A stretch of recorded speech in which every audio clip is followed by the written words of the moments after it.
One of my favourite forms of treatment. It involves taking blood from the patient. We then centrifuge that blood and extract the plasma that results at the end of that centrifugation process. Plasma is full of growth factors and natural healing properties that we know can enhance the healing properties of the skin.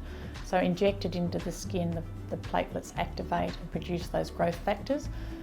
Fantastic treatment for stopping the clock, for preventing the ageing process.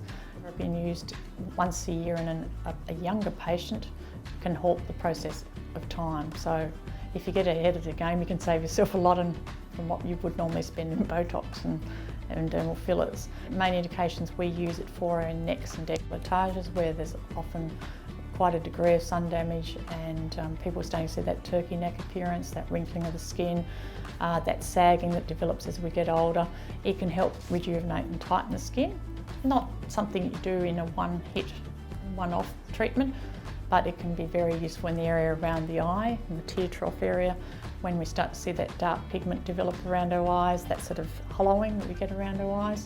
Something that will produce a natural result without people looking like they've had anything particularly done. So it's very popular here in our clinic to improve skin. Acne scarring, fantastic for used in conjunction with dermapen and the heel light therapy. And it can be used in any area of the body pretty much without any adverse effects. So it's a fantastic treatment.